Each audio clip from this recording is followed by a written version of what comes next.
Hello and welcome back to the channel. My name is Nick. This is You Don't Scare Me, and today we're going to start with one that we've already debunked in the past, but because there's a possibility that there's a new viewer, I'd like to review it again. It's going to be a super easy, quick debunk just to get our toes wet.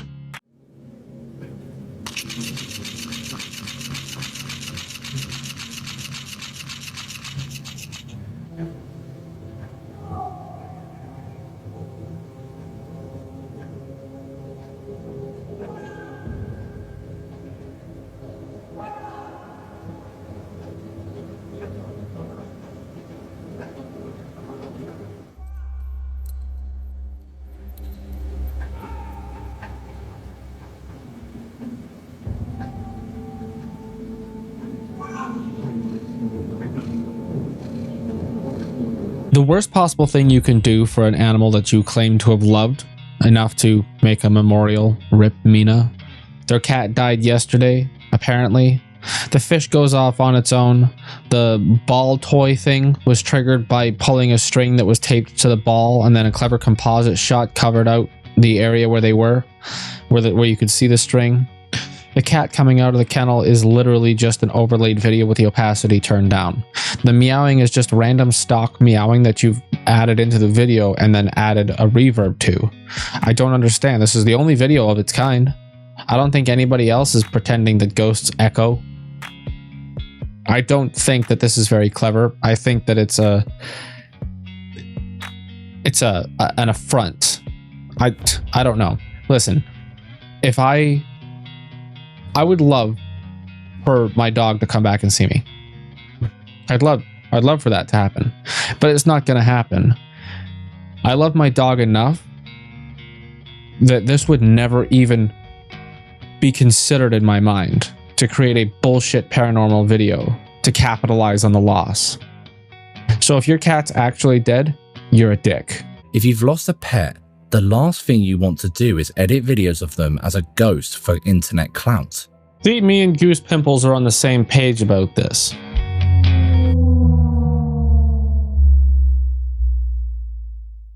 I just want to let you know I've been doing a little bit of color grading and stuff to try to improve the visual quality of the videos. Even the people recording the videos, like the ghost videos, try to brighten them up, make it more visible for things to be seen. So let me know if that works for you, or if I should just leave the videos exactly as they are. Obviously, I'm not going to be doing that with videos that require the exact way that the visuals are supposed to be presented to us. But if it can help us determine that something's fake, I've got some tools now.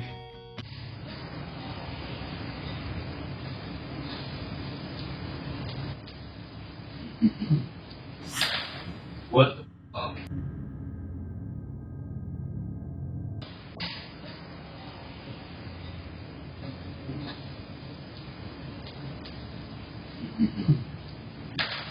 What the fuck? The dog bumped the table.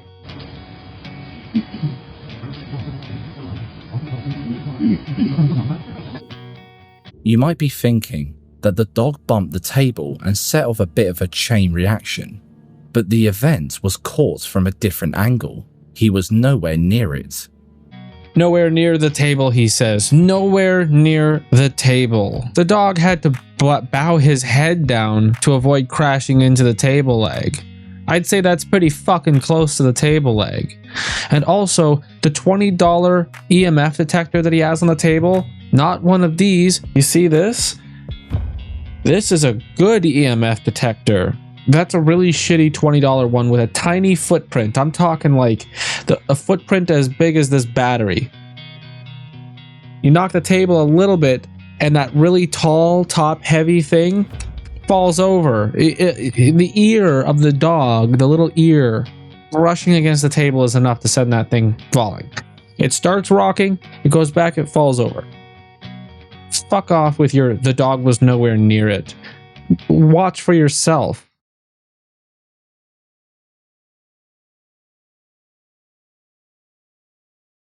You're really trying to expect me to believe that the dog was nowhere near the table when we see it with our own two eyes that he was exactly where he needed to be to set both of those things off, that chain reaction. You're asking us to be stupid, and we're not. One day, they were able to track down the flat's previous owner after a letter for her was mistakenly delivered to apartment 202. Some back and forth with her confirmed exactly what they were dreading. She also experienced paranormal activity in the flat and ended up fleeing one night, never to return. The pair of them share common ground on things being mysteriously covered in claw marks, and she even mentioned that at one point, she swears she saw the dark figure of an older man sitting in one of the armchairs. Two phones texting each other with all the pertinent details that would prove that it's not just your girlfriend's phone that you're texting back and forth with is hardly evidence. I don't think that you understand how inadmissible this evidence is. Can you imagine? You sit there and be like, I saw a dragon and so did this other random person I was with. Look, we were texting about it. Her only advice to John and Digiana was to get the hell out of there as soon as possible, as saging and airing the place out did absolutely nothing. Everyone's saging wrong. Everyone is doing it wrong. You don't sage to expel demons. You sage to open the way for your ancestors to come and talk to you. Saging does not exorcise ghosts. You get that? It's stupid. Stop doing it. When you go out to your Green Earth or your hippy dippy stores and you go out and you buy white sage for the purposes of cleansing your home, I need you to understand something. That it is a very culturally specific indigenous practice to cleanse their home and invite their ancestors to come and speak. You buying the white sage to burn in your own home has commercially crippled the ability for most Native Americans to get their hands on the white sage at reasonable and non-extortionate prices. The more you spiritualist people abuse and appropriate the specific herbs required for the Native American, there is a place in the world whose main source of nutrients was quinoa. But because of our North American healthy ways, we have driven the cost of quinoa up to the point where the people who originally relied on it as their primary source of nutrition cannot afford it. The same is happening with white sage and other things that are culturally specific and culturally significant to Native American populations.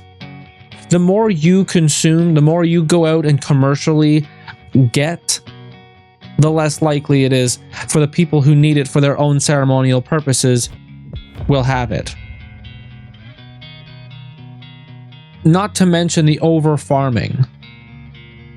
It's a commercial industry now. And it's being propagated by you people who misinterpret and utilize the things that other people need for their own religious practices for this new age Wiccan thing. If you call yourself a Wiccan, congratulations, you're in the youngest religion. Wicca is not an ancient religion. It was invented in the 1950s by Gerald Gardner. I own his books. Well, my mom owns the books. My mom is a Wicca. Well, she was. The point is, stop appropriating the sage. They need it, and you're making it too expensive to get. That's it. If you want to be a good person and be one with the earth and all its people, like you think you claim to, core tenets of the Wiccan religion, do no harm, then stop buying sage and grow it yourself. Saging and airing the place out did absolutely nothing but make the activity worse for her. And if anything is to be believed, if you consider the cultural specificness of sage, then that makes perfect fucking sense. No way. No way. I swear to God. Close it. Close it again. Close it again.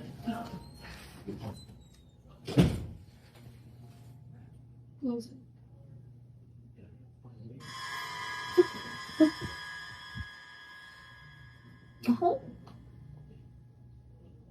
Bro? I hope I recorded that.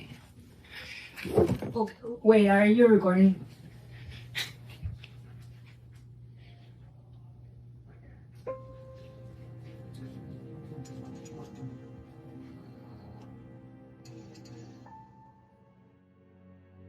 Right string in the right conditions and you'll never see it.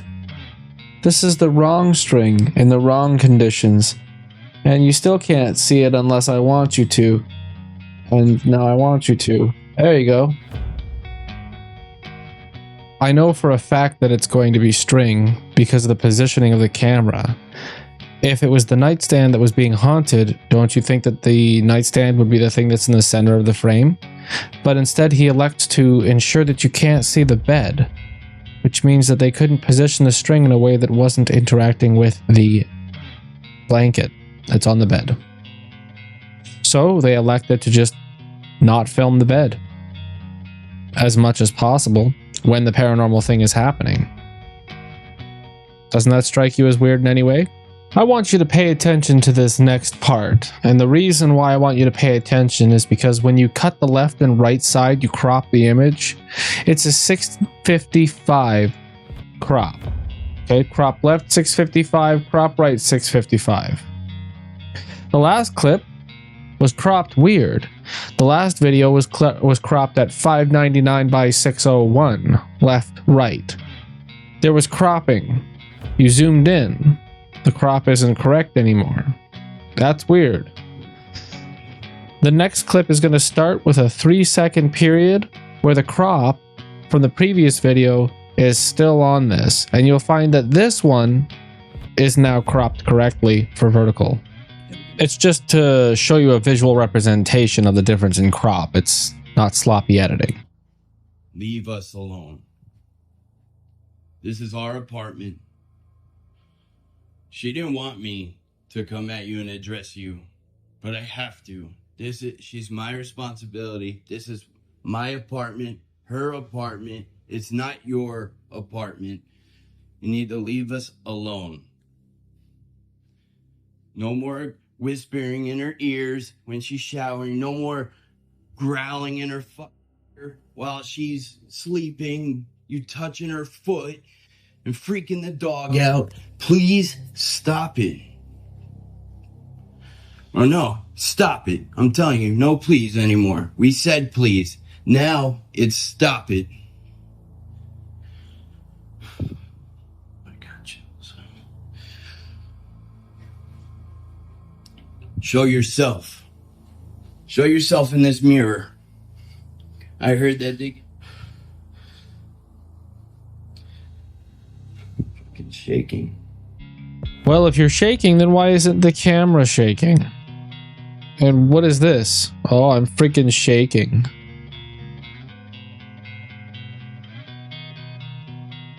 See? You can do it on command. And what was that cut? Why was there a cut? What was the purpose of the cut? You paced back and forth telling the spirit or whatever to leave, and then you just cut the video midway for some reason? Gee, I wonder what's going to happen.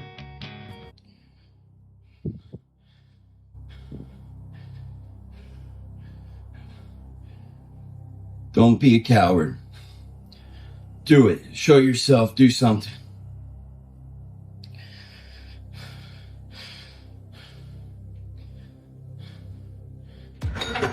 Oh my God. Fuck! Is there some sort of unwritten rule that states that you can only capture paranormal evidence in the dark? And if that's the case, wouldn't the flash on your phone interrupt the possibility of getting paranormal evidence in the dark? We know his lights work, so why aren't they on? They're not on because he doesn't want you to see any string. The camera is strategically placed in his hand, aimed at a 45-degree angle with the flash on at the door. Everything that's paranormal happens behind him. Everything is on string. The jerky camera movements hide any possibility for us to find string. And I know I've been going through frame by frame, but there is not one clean plate visible. Not one frame where anything is in focus. So it's impossible for me to say that's a string glint. Whatever. With one word, Pharaoh can take away your very lives. But there is one thing he cannot take away from you. Your faith.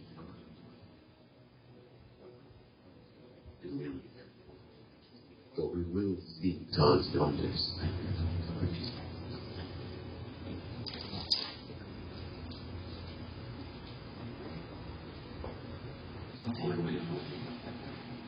Your faith.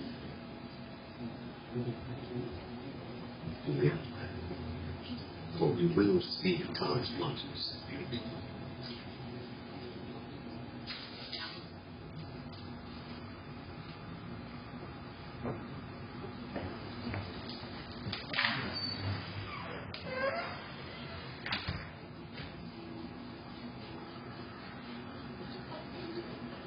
But there is one thing he will take away from you. Your faith. To live. So we will see.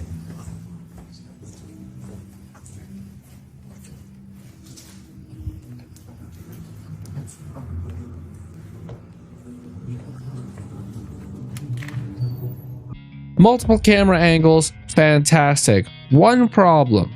The chair pulled towards the bathroom, and then as you did your circuitous route through the entire apartment, you walked right past an open closet door, but you didn't look inside. I wonder why. Probably because it was hiding your husband, or boyfriend, or whatever. As spooky as this is, there's something a bit fishy about it. Number one, why did she wave to activate the camera when it was already on? Number two, she trekked through the whole apartment to prove there were no strings being pulled anywhere. There's only one room where a string puller would be based on the way that chair moved backwards. I don't pre-watch this content. I don't have time to. Imagine if I went through the entire video watching it and then came back and then interjected every time I needed to. Everything that you see me react to or explain to you or debunk, I'm doing this as I work through the video. I'm not watching ahead. Goose Pimples and I are once again on the same page.